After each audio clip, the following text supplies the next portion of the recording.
Hi, everybody. Welcome. I'm Nicole Vale, International TEFL Academy instructor. We're talking about listening exercises today, how to pick and use listening passages within your lessons. We're talking through our introduction, and then we will discuss how to pick a listening passage. We'll go through the pre, during, and post listening activity sequence, and we'll finish out this lecture with 2 examples of textbooks and how to identify the pre, during, and post sequence within the texts. Your course objectives are to be able to select an appropriate and engaging listening passage with confidence. You'll understand the basic components of the pre, during, and post listening sequence. And you're going to be able to identify pre, during, and post listening steps from lesson plans within texts. Let's start by talking about authentic versus realistic listening passages. Authentic listening, you can consider authentic listening passages to be those that you as a native level speaker would use yourself. So the regular types of the materials that you listen to on a regular basis that are not modified or adapted for you in any way. These would be like radio, news, YouTube, songs, TED Talks, anything that you're listening to that's not created for you as a language learner, but rather for you as a native level speaker.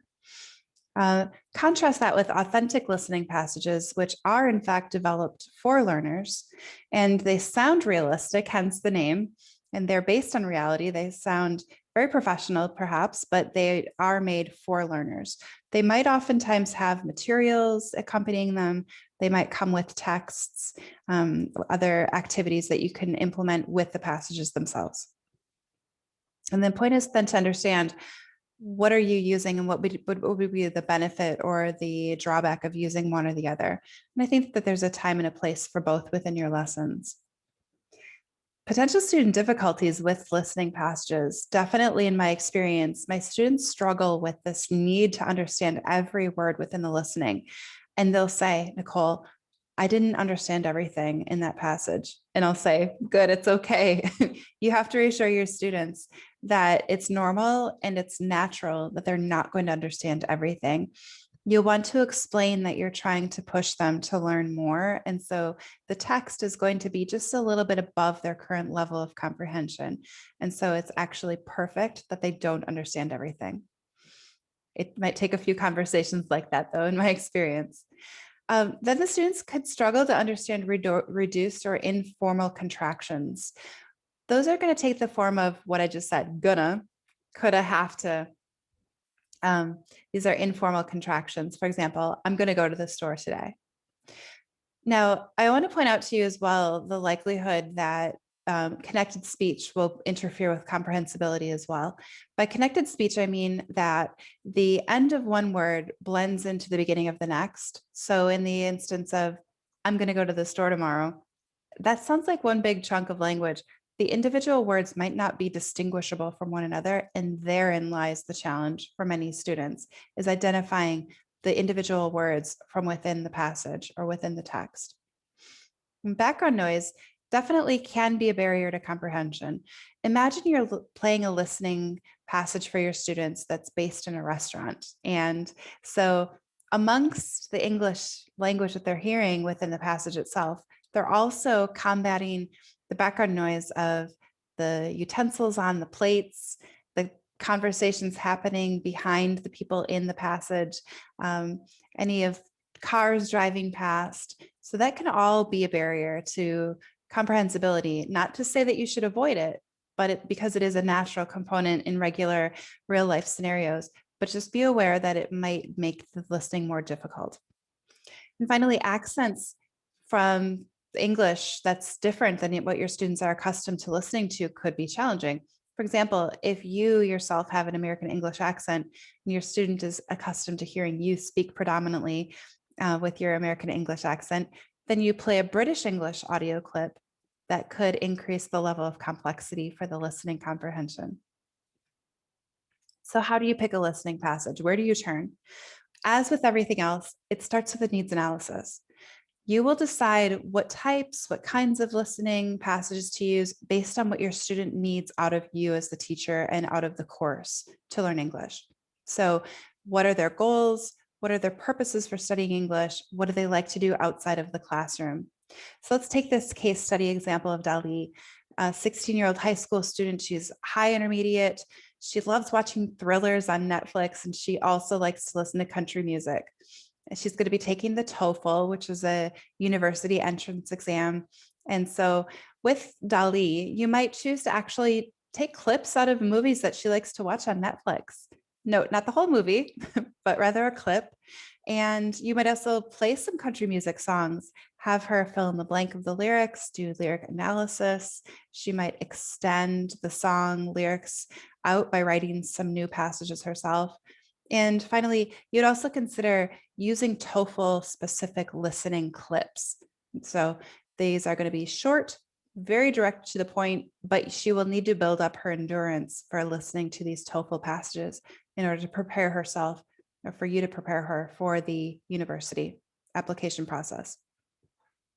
So then some authentic listening sources to turn to. Perhaps one of my favorite are TED Talks currently. I love using TED Talks because they are authentic, they're contemporary, they're on current issues ranging in the entire spectrum of topics. So no matter if you've got a business English student or somebody who's not studying for academic purposes, but rather just for enjoyment, you will find something likely that your student would love to watch. They range in time from a minute and 30 seconds to hours. So you will likely find something engaging that you can work with. What I do like about TED Talks as well is that they do provide the transcripts in English as well as select other languages. So for example, if I have a student from Brazil, I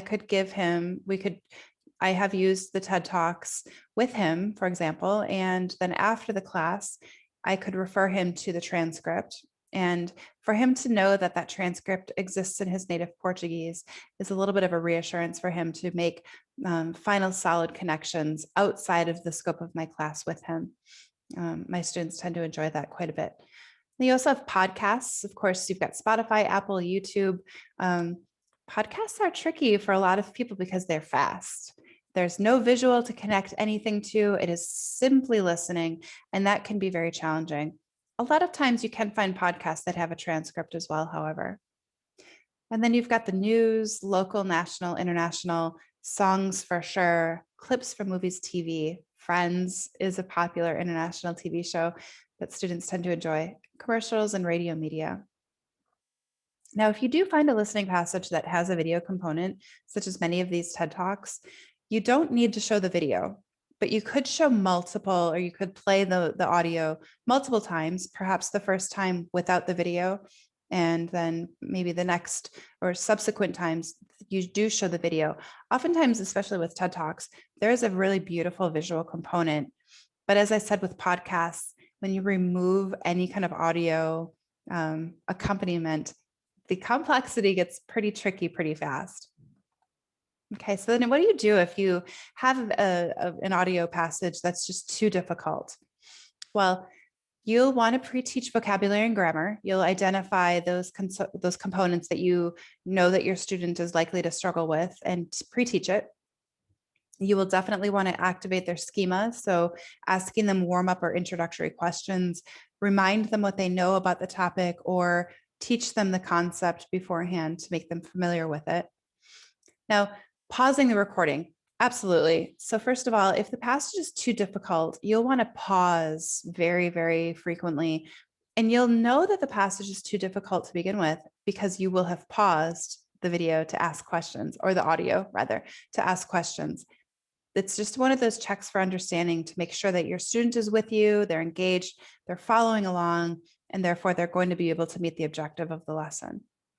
When you pause the recording, though, in this instance, when you have already figured out now it's too difficult, when you hear the answer to one of the comprehension questions mentioned within the clip, hit pause and say, what was the answer for number 3? Right after it was said within the passage. Do play the recording multiple times. It's likely that you'll need to play it more than once. In fact, up to 3 or 4 times would be about the average of what you could expect. And then you don't need to play the entire recording. Take some time to discuss smaller chunks of it. Go through those comprehension questions. and then move on from the task. Finally, you can consider providing the transcript. So you'll maybe find that listening is one of the more difficult skills for your students to practice. And so if this is proving much too difficult in an oral form, you could consider changing it into a reading skill instead by providing the transcript. Now, on the other hand, what if it's too easy? This does happen, and it has happened to me. When the passage is too easy, I flip from intensive questions to extensive. So here, I might ask for more gist or main idea. Give me a summarization of what happened in this audio clip. In my experience, the skill of summarizing is difficult for anybody age 5 to 85 in native language or secondary language. Also, asking questions for interpretation or inference, reading between the lines, describing what wasn't explicitly said within the passage, making predictions. So your student could make a prediction on what happened before the audio clip or what's likely to happen after. Critical response, one of my personal favorites. What do you think about what was said within the clip? Do you agree? Why? Let's talk about the pre, during, and post listening sequence. Pre-listening, as we've talked a little bit about this previously within this lecture, you'll want to activate schema. So schema is what your students already know about the topic or their background knowledge. And so you may find that you need to pre-teach a little bit of this background knowledge. For example, if you have a listening passage which includes concepts of somebody having a day off because of too much snow. This is a concept growing up in Wisconsin, for example. If you're using this passage, this text with a student who has no concept of snow, lives in a very warm climate, you might need to do a little pre-teaching on what that concept of a snow day is and what it means. Why would you not have to go to school just because there's snow on the ground? That would be activating your student's schema. Definitely want to stimulate their interest, hook them in, give them a purpose for engaging and wanting to participate within this lesson. So use dynamic images, some realia, and make them lean in. Ooh, what are we going to learn about today? Have them make some predictions. What do you think we're going to be listening to? What do you think we're going to be doing? And finally, do pre-teach that vocabulary and grammar. But it may not be a teaching, it could be a review. So you will refer to your scope and sequence of your lessons, and either this listening passage is going to be a review of things that you've already taught, or it's going to be something that you're teaching within your presentation of your PPP.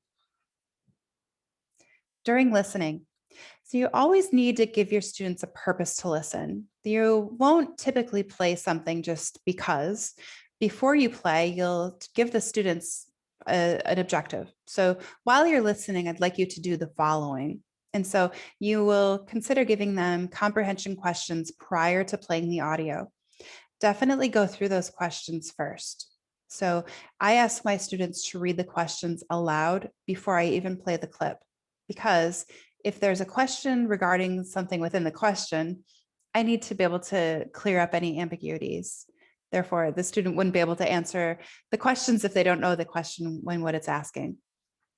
So the extensive questions, again, are gist, overall meaning, main idea, summarization.